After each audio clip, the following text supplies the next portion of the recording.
Hello friends, welcome back to our channel YV దెయ్యాల దారి. ఒక ప్రశాంతమైన పొలానికి రాత్రిపూట కాపలాగా వెళ్ళిన సాంబయ్య జీవితంలో ఒక అమావాస్య రాత్రి ఊహించని సంఘటన జరిగింది. పొలం చివర ఉన్న చెట్టు కింద కనిపించిన ఓ ఆకారం, ఆ తర్వాత అతని గుడిసె చుట్టూ జరిగిన భయంకరమైన సంఘటనలు సాంబయ్యను తీవ్రంగా భయపెట్టాయి. అసలు ఆ రాత్రి అక్కడ ఏం జరిగింది, చివరికి సాంబయ్య ఎందుకని ఆ కాపలా పన్నే వదిలేశాడు తెలుసుకోవాలంటే ఈ స్టోరీ చివరి వరకు మీరు పూర్తిగా వినండి. ఇంకెందుకు ఆలస్యం, మనం స్టోరీలోనికి వెళ్ళిపోదాం. సాంబయ్యకు రాత్రిపూట పొలంలో కాపలా కాయడం కొత్తేమీ కాదు. దాదాపు 10 ఏళ్లుగా అదే పని చేస్తున్నాడు. పగలు పొలంలో పనిచేసేవాళ్ళు ఎంతమంది ఉన్నా సరే రాత్రి పంట మధ్యలో ఒంటరిగా తిరిగేది మాత్రం సాంబయ్య ఒక్కడే. రైతు నమ్మకంగా అతనికే పొలం యొక్క బాధ్యతను అప్పగించేవాడు. పొలంలో ఒక చిన్న రేకుల గుడిసె ఉండేది. దాని పక్కనే బోరు బావి, మోటార్ గది ఉండేవి. పొలం చివరికి వెళ్ళిన తర్వాత ఒక పెద్ద చెట్టు కనిపించేది. ఆ చెట్టు పొలం చివర కాలువ పక్కన ఉండేది. పగటిపూట చూస్తే మిగతా చెట్లలాగానే అది కూడా సాధారణంగానే కనిపించేది. సాంబయ్య కూడా దాన్ని ఎప్పుడు పెద్దగా పట్టించుకోలేదు. రాత్రి సమయంలో మాత్రం ఆ చెట్టు దగ్గరికి వెళ్ళవలసిన అవసరం లేకపోవడంతో అక్కడికి అరుదుగానే వెళ్ళేవాడు. అతని పని ఎక్కువగా పంట చుట్టూ తిరగడం, అడవి పందులు లేదా ఇతర జంతువులు పంటలోనికి రాకుండా చూడడం, ఎవరైనా పంట దొంగతనానికి వస్తున్నారా అని గమనించడం, ఇవి మాత్రమే. రాత్రి 8 గంటలకు ఒకసారి పొలం మొత్తం తిరుగుతాడు. 11 గంటలకు మరొకసారి.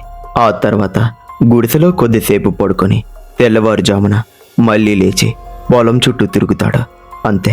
ఆ రాత్రుల్లో సాంబయ్యకు భయం అనే మాటే ఉండేది కాదు. దూరంగా నక్క అరిచినా కూడా అంతగా పట్టించుకునేవాడు కాదు.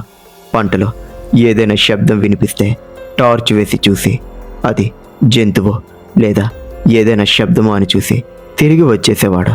అతని దగ్గర ఎప్పుడూ కూడా ఒక బలమైన టార్చ్ ఉండేది.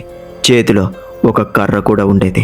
అందుకే రాత్రిపూట పొలంలో ఒంటరిగా ఉన్న తనకు ఏమీ కాదనే నమ్మకం ఉండేది. కానీ ఆ నమ్మకాన్ని మార్చిన రాత్రి మాత్రం ఒక అమావాస్య రోజు వచ్చేసింది. ఆ రోజు సాయంత్రం నుంచే ఆకాశం మబ్బులతో నిండిపోయినట్టు చాలా డిమ్గా అయిపోయింది. చంద్రుడు కనిపించే అవకాశమే లేదు. సాయంత్రం పొలానికి వచ్చిన రైతు పంటను చూసుకొని సాంబయ్యతో మాట్లాడుతున్నప్పుడు, ఈరోజు అమావాస్య కదా సాంబయ్య, రాత్రి జాగ్రత్తగా ఉండు అని సరదాగా అన్నాడు. సాంబయ్య నవ్వుతూ, నాకు చీకటి కొత్తేమీ కాదు కదన్నా, నువ్వు వెళ్ళి పడుకో అని అన్నాడు. రైతు వెళ్ళిపోయిన తర్వాత తన పని చేసుకున్నాడు. రాత్రి భోజనం చేసేసి గుడిసె బయట కూర్చొని కొద్దిసేపు బీడీని కాల్చాడు. ఆ తర్వాత టార్చ్ లైట్ తీసుకొని పొలం వైపు నడిచాడు. ఆ రాత్రి వాతావరణంలో ఏదో తేడాగా ఉంది. గాలి చాలా తక్కువగా వీస్తూ ఉంది. పంట ఆకులు కూడా ఏం కదలడం లేదు. సాధారణంగా రాత్రి సమయంలో వినిపించే మినుగురు పురుగులు, ఇంకా కొన్ని పురుగుల శబ్దాలు కూడా చాలా తక్కువగా ఉన్నాయి. దూరంగా ఏదో కుక్క మోరిగింది. అప్పుడే మళ్ళీ నిశ్శబ్దం. సాంబయ్య టార్చ్ వెలుగును పంట మీద తిప్పుకుంటూ నెమ్మదిగా ముందుకు వెళ్ళాడు. ఎక్కడ ఎలాంటి కదలిక కనిపించలేదు. పంట బాగానే ఉంది. ఒక మూలల్లోనికి వెళ్ళి చూసి తిరిగి వచ్చాడు. బోరుబావి దగ్గర మోటార్ గది తలుపు సరిగ్గా మూసి ఉందో లేదో మళ్ళీ చూసుకున్నాడు. ఆ తర్వాత గుడిసె వైపు నడిచాడు. రాత్రి దాదాపు 11 గంటలైంది. గుడిసెలోనికి వెళ్ళి పడుకున్నాడు. కానీ నిద్ర పట్టలేదు. బయట ఏదో చిన్న శబ్దం వచ్చినట్టు అనిపించింది. మొదట అంతగా పట్టించుకోలేదు. కానీ మళ్ళీ అదే శబ్దం వచ్చింది. ఎవరో పంట ఆకుల మధ్య నెమ్మదిగా నడుస్తున్నట్టు. సాంబయ్య వెంటనే లేచి కూర్చున్నాడు. టార్చ్ తీసుకున్నాడు. గుడిసె తలుపులు మెల్లగా తెరిచి బయటకు వచ్చాడు. ఎవరు అని గట్టిగా అన్నాడు. ఎలాంటి సమాధానం లేదు. కొద్దిసేపు అలాగే నిలబడి చుట్టూ చూస్తూ మొత్తాన్ని వింటున్నాడు. మళ్ళీ శబ్దం రాలేదు. ఎలుక ఏదో జంతువు అయి ఉంటుంది అని అనుకొని మొత్తం ఒకసారి చూసి తిరిగి గుడిసెలోనికి వెళ్ళబోయాడు. కానీ అప్పుడే అతని చూపు పొలం చివరన ఉన్న ఒక పెద్ద చెట్టు వైపుకు వెళ్ళింది. అక్కడ ఏదో తేడాగా కనిపించింది. మొదట అది తన కళ్ళకు కనిపించిన మాయ అనుకున్నాడు. చీకట్లో చెట్టు కొమ్మలు ఏదో ఆకారంలా కనిపిస్తున్నాయేమో అని అనుకున్నాడు. కానీ కొన్ని క్షణాలు అలాగే చూసిన తర్వాత అతను మళ్ళీ టార్చ్ ఆన్ చేశాడు. టార్చ్ వెలుగు నేరుగా చెట్టు వైపు తిప్పాడు. దూరం ఎక్కువగా ఉండడంతో చెట్టు మొత్తం స్పష్టంగా కనిపించడం లేదు. అయినా చెట్టు కింద ఏదో ఉందన్న విషయం మాత్రం అతను కనిపించింది. సాంబయ్య కళ్ళను చిన్నగా చేసి చూశాడు. ఒక ఆకారం. మొదట అది ఏదైనా బస్తా అయి ఉంటుందని అనుకున్నాడు. కానీ ఆ ఆకారం నేలపై బస్తా పడినట్టుగా లేదు, ఎవరో కూర్చున్నట్టుగా కనిపించింది. సాంబయ్య గుండెల్లో చిన్నగా దడ మొదలైంది. టార్చ్ వెలుగును మళ్ళీ సరిచేసి ఆ వైపు చూశాడు. ఇప్పుడది ఇంకా స్పష్టంగా కనిపించింది. చెట్టు కింద ఎవరో ఒక మనిషి కూర్చొని ఉన్నాడు. మోకాళ్ళను పైకి పెట్టుకొని 2 చేతులను వాటి మీద ఉంచుకొని కూర్చున్నట్టుగా కనిపించింది. తల కొంచెం వంచి ఉంది. ముఖం మాత్రం చీకట్లో అస్సలు కనిపించడం లేదు. సాంబయ్యకు ఒక్కసారిగా అనుమానం మొదలైంది. ఇంత రాత్రి ఇక్కడ ఎవరు కూర్చుంటారో అని తనలో తాను అనుకున్నాడు. దొంగైతే ఇలా బహిరంగంగా చెట్టు కింద ఎందుకు కూర్చుంటాడు? దారి తప్పిన వ్యక్తి అయితే తన మాటకు స్పందించాలి కదా, లేదా తాగిన వ్యక్తి అయితే ఏదైనా ఒక కదలికైనా ఉండాలి. కానీ ఆకారం మాత్రం పూర్తిగా నిశ్చలంగా ఒక బొమ్మలా ఉంది. సాంబయ్య గుడిసె దగ్గర నిలబడి మరోసారి గట్టిగా అడిగాడు, ఎవరయ్యా అక్కడ? సమాధానం లేదేంటి అని గట్టిగా అడుగుతూ ఉన్నాడు. కానీ అటువైపు నుండి సమాధానమే లేదు. మిమ్మల్నే, ఎవరక్కడ కూర్చున్నారు అని ఇంకాస్త గట్టిగా అరిచాడు. అయినా ఆకారం నుంచి ఎలాంటి స్పందన లేదు. సాంబయ్యకు ఇప్పుడు భయం కంటే అనుమానం ఎక్కువైంది. అక్కడ ఎవరో నిజంగానే కూర్చొని ఉంటే తన మాట వినకుండా ఎలా ఉంటారో? అతను టార్చ్ను చేతిలో బిగించి పట్టుకున్నాడు. కర్రను గుడిసె గోడకు వానించి వదిలేశానని గుర్తొచ్చింది. క్షణం పాటు తిరిగి వెళ్ళి కర్ర తీసుకోవాలా అనుకున్నాడు. కానీ చెట్టు కింద ఉన్న ఆకారం వైపు చూస్తుంటే అది కదలకుండా అలాగే కూర్చొని ఉంది. చివరికి ఎవరైనా మనిషి అయి ఉంటాడా? దగ్గరికి వెళ్ళి అడిగి తెలుసుకుందాం అని నిర్ణయించుకున్నాడు. నెమ్మదిగా ముందుకు నడవడం మొదలుపెట్టాడు. ప్రతి అడుగులో అతని టార్చ్ వెలుగు ఆ ఆకారం మీద మరింత స్పష్టంగా పడుతోంది. పంట ఆకులు అతని కాళ్ళకు తగులుతూ మెల్లగా శబ్దం వస్తోంది. కానీ చుట్టుపక్కల ఇంకెటువంటి శబ్దం కూడా లేదు. చెట్టు ఇంకా కొంచెం దూరంలోనే ఉంది. సాంబయ్య ఒకసారి వెనక్కి తిరిగి గుడిసె వైపు చూశాడు. మళ్ళీ ముందుకు చూశాడు. ఆ ఆకారం ఇంకా అక్కడే ఉంది, కదలడం లేదు. అతను మరో 10 అడుగులు ముందుకు వెళ్ళాడు. ఇప్పుడు చెట్టు కింద ఉన్న ఆ శరీరం మరింత స్పష్టంగా కనిపిస్తోంది. తెల్లగా లేదా లేత రంగులో ఉన్న బట్ట వేసుకున్నట్టుగా ఉంది. ముఖం మాత్రం ఇంకా చీకటిలోనే ఉంది. సాంబయ్య అడుగులు మెల్లగా వేస్తూ ఉన్నాడు. అయ్యా, ఎవరు మీరు అని పిలిచాడు. ఈసారి అతని స్వరం కొంచెం తక్కువగా ఉంది, కానీ స్పందన మాత్రం లేదు. ఏం చేస్తున్నావు ఇక్కడ అని మళ్ళీ అడిగాడు. మళ్ళీ నిశ్శబ్దమే. అతను ఇంకొంచెం దగ్గరికి వెళ్ళాడు. ఇప్పుడు ఆ ఆకారం నుంచి దాదాపు 20 అడుగుల దూరంలో ఉన్నాడు. టార్చ్ వెలుగును నేరుగా అక్కడే పెట్టాడు. ఆ ఆకారం అలాగే కూర్చుని ఉంది. సాంబయ్యకు ఒక్కసారిగా గుండె వేగంగా కొట్టుకుంటున్నట్టు అనిపిస్తోంది. అయినా వెనక్కి వెళ్ళలేదు. ఎవరయ్యా నువ్వు? ఎన్నిసార్లు పిలాలి నిన్ను? అసలు చెవులు పనిచేయట్లేదా అని గట్టిగా అడుగుతూ ఉన్నాడు. కానీ సమాధానమే లేదు. అతను మరో 2 అడుగులు ముందుకు వేశాడు. చెట్టు కింద నేల స్పష్టంగా కనిపించడం మొదలైంది. ఎండినాకులు, చిన్న చిన్న గులకరాళ్ళు, చెట్టు వేర్లు అన్నీ కనిపిస్తున్నాయి. కానీ ఆ వ్యక్తి మాత్రం తల వంచుకొని అలాగే కూర్చున్నాడు. సాంబయ్య ఇంకొక అడుగు ముందుకు వేశాడు. ఇప్పుడు అతనికి ఆ ఆకారం ముఖం కనిపించేంత దగ్గరలో ఉన్నట్టు అనిపించింది. అతను టార్చ్ను మరింత పైకెత్తి ఆ ఆకారం ముఖం మీద వెలుగు వేశాడు. అదే క్షణంలో సాంబయ్య ఒక్కసారిగా ఆగిపోయాడు. అక్కడ ఎవ్వరూ లేరు. సాంబయ్య ఒక్కసారిగా అక్కడే నిలబడిపోయాడు. కొన్ని క్షణాల ముందు వరకు చెట్టు కింద ఎవరో ఒక మనిషి కూర్చొని ఉన్నాడని తన కళ్ళతో స్పష్టంగా చూశాడు. కానీ ఇప్పుడు అక్కడ ఎవరూ లేరు. టార్చ్ వెలుగును నేల మీద, చెట్టు వేళ్ల మీద, చుట్టుపక్కల ఉన్న పంట మీద తిప్పుతూ చూశాడు. ఎక్కడ మనిషి జాడ కనిపించలేదు. ఇదేంటి, ఇప్పుడే కదా ఇక్కడెవరో ఉన్నారు, అప్పుడే ఎక్కడికి వెళ్ళిపోయారబ్బా అనే ఆలోచన అతని మనసులో మెదిలింది. తాను చూసింది భ్రమ అయి ఉంటుందని అనుకోవడానికి ప్రయత్నం చేశాడు. కానీ కొన్ని క్షణాల క్రితమే ఆకారం తనకు ఇంత స్పష్టంగా కనిపించింది. సాంబయ్య నెమ్మదిగా మరో అడుగు ముందుకు వేశాడు. అదే సమయంలో అతని టార్చ్ వెలుగు చెట్టు కింద ఆ నేలపై అటువైపు పడింది. అక్కడ కూడా ఎవరూ లేరు. కానీ చెట్టు కొమ్మల మధ్య ఒక విచిత్రమైన శబ్దం వినిపించింది.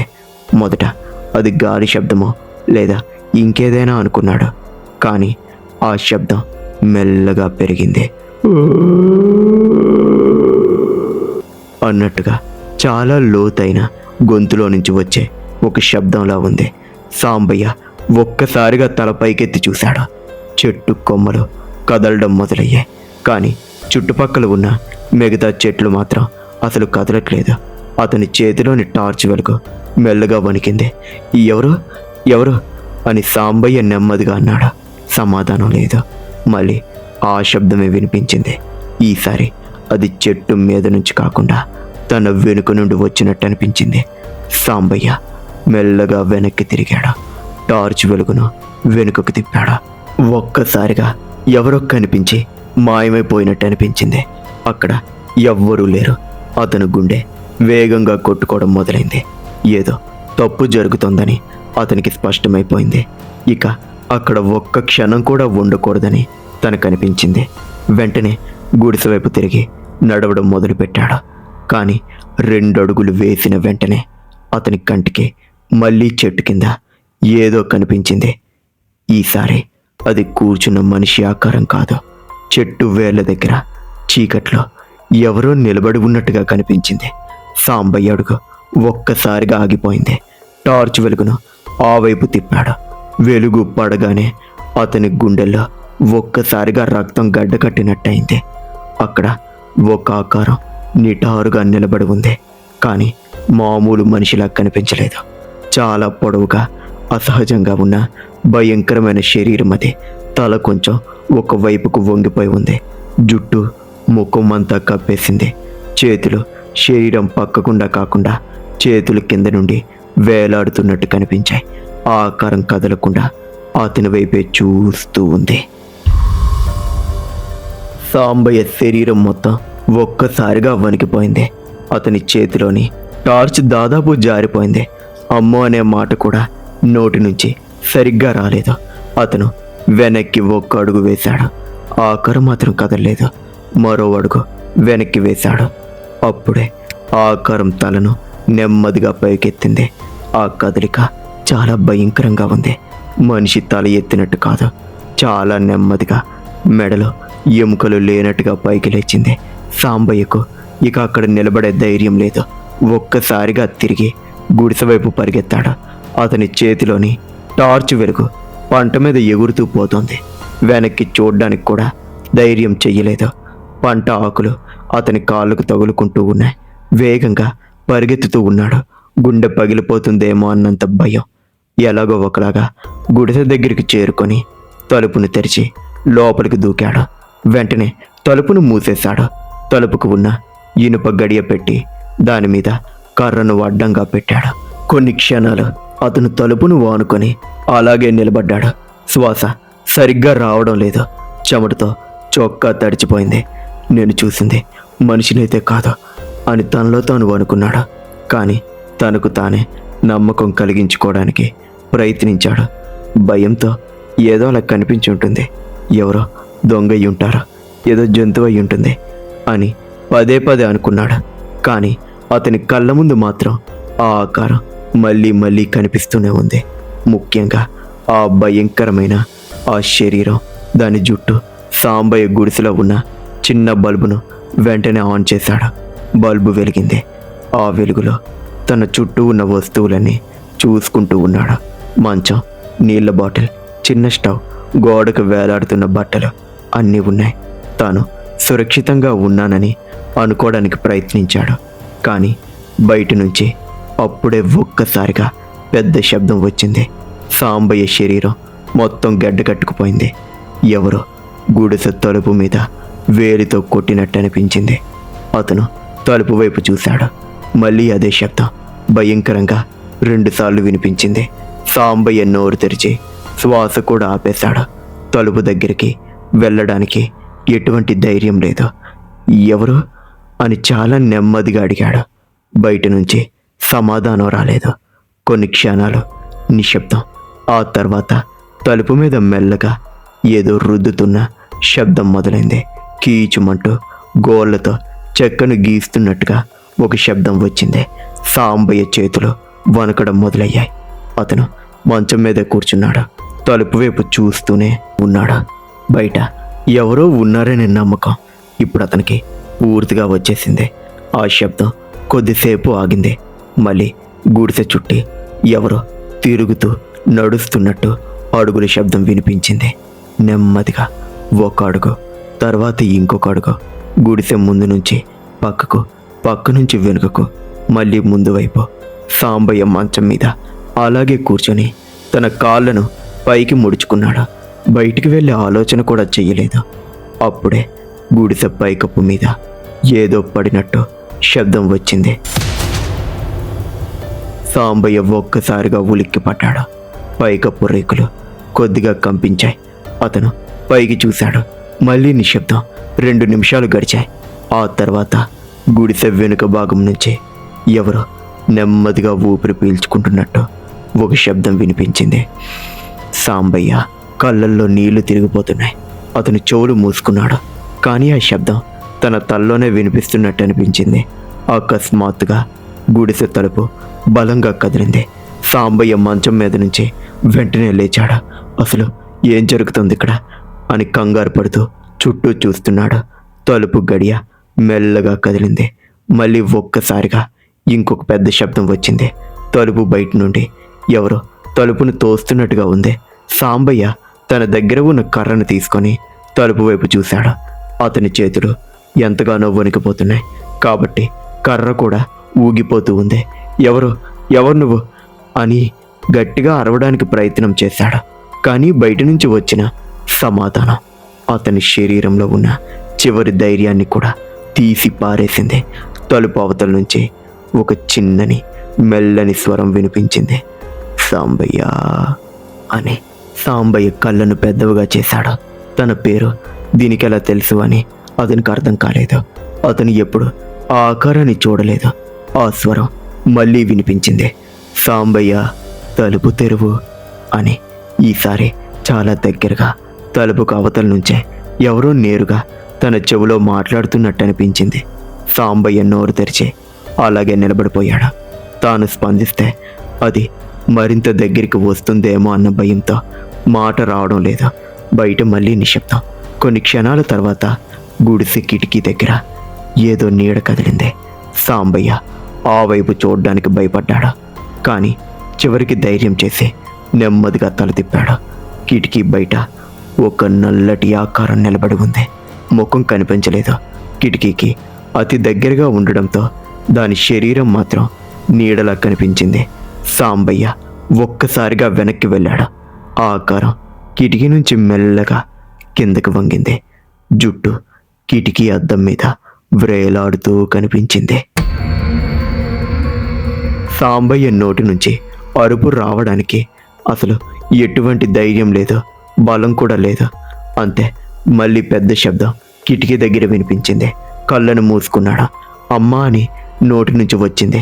ఆ రాత్రి తనకు ఏమవుతుందో తెలియక అతను మంచం మీద ఆ మూలలో కూర్చొని అలాగే ఉండిపోయాడు. బయట ఆకారం గుడిసె చుట్టూ తిరుగుతూనే ఉంది. కొన్నిసార్లు తలుపు దగ్గర శబ్దం, కొన్నిసార్లు కిటికీ దగ్గర శబ్దం, కొన్నిసార్లు పైకప్పు మీద అడుగుల శబ్దం, మధ్య మధ్యలో తన పేరును పిలిచే ఆ స్వరం. ఆ రాత్రి ఎంత తొందరగా గడుస్తుందో అని దేవుణ్ణి మొక్కుకుంటూ ఉన్నాడు. అంతే, ఆ రాత్రి ఎలానో ఒకలాగా గడిచింది. తెల్లవారుజామున కోడి కూసిన శబ్దం దూరంగా వినిపించింది. ఆ వెంటనే బయట ఉన్న శబ్దాలు అన్నీ ఆగాయి. సాంబయ్య చాలాసేపు అలాగే కూర్చున్నాడు. కిటికీ వైపే చూడలేదు. తలుపు కూడా తెరవలేదు. బయట వెలుతురు పూర్తిగా పడే వరకు వేచి చూశాడు. ఉదయం సూర్యుడు పైకి వచ్చిన తర్వాత మాత్రమే అతను తలుపు తెరిచాడు. బయట అడుగు పెట్టగానే నిన్న రాత్రి జరిగినదంతా ఒక కలలా అనిపించింది. కానీ గుడిసె తలుపు మీద ఉన్న ఆ భయంకరమైన గీతలు, కిటికీ దగ్గర నేలపై కనిపించిన విచిత్రమైన అడుగుల ముద్రలు అన్నీ చూసినప్పుడు అతని గుండె మళ్ళీ వేగంగా కొట్టుకుంది. అతను ఇక ఒక్క క్షణం కూడా ఆ పొలంలో ఉండకూడదని నిర్ణయించుకున్నాడు. టార్చ్, బట్టలు అన్నీ తీసుకొని నేరుగా ఊర్లోనికి నడిచాడు. రైతు ఇంటి దగ్గరికి వెళ్ళేసరికి సూర్యుడు పూర్తిగా పైకి వచ్చాడు. రైతు సాంబయ్యని చూసి, ఏమైంది, ఏం అలా ఉన్నా, రాత్రి ఏమైనా జరిగిందా ఏంటి అని అడిగాడు. సాంబయ్య అతని ముఖం వైపు చూసి కొద్దిగా ఏమీ మాట్లాడలేదు. ఆ తర్వాత ఒక మాట అన్నాడు. అన్న, ఇక ఆ పొలానికి నేను కాపలా కాయను అని అన్నాడు. రైతు ఆశ్చర్యంగా, ఎందుకు, ఏమైంది అని అడిగాడు. సాంబయ్య నిన్న రాత్రి చెట్టు కింద చూసిన ఆ ఆకారాన్ని, గుడిసె చుట్టూ తిరిగిన దాన్ని, తన పేరుతో పిలిచిన ఆ స్వరాన్ని గుర్తు చేసుకున్నాడు. అతని శరీరం మళ్ళీ వణికింది. నిన్న రాత్రి అక్కడ మనిషి కాదన్నా, నేను నా కళ్ళతో చూశాను అని చెప్పాడు. రైతు ముఖంలో ఉన్న ఆ నవ్వు పూర్తిగా మాయమైంది. అంతే, అప్పటి నుండి సాంబయ్య ఆ పనికి వెళ్ళడం మానేశాడు. కానీ తన కంటికి ఏనాడూ కనిపించని ఆ భయంకరమైన ఆకారం ఆ అమావాస్య రోజు మాత్రమే ఎందుకు కనిపించిందో సాంబయ్యకు అస్సలు తెలీదు. బహుశా ఎక్కడి నుంచైనా అది వచ్చిందేమో అనుకున్నాడు. అంతే, ఆ రోజు నుంచి ఆ పొలంలోనికి అడుగు కూడా పెట్టలేదు. చూశారు కదా, ఇది ఇవాల్టి స్టోరీ. ఇలాంటి మరిన్ని స్టోరీస్ కోసం ఇప్పుడే మన వైవి దెయ్యాల దారి ఛానల్ని సబ్స్క్రైబ్ చేసుకొని బెల్ని ఆల్లో పెట్టుకోండి. మరొక స్టోరీతో మళ్ళీ కలుద్దాం. అంతవరకు సెలవు. ఉంటాను.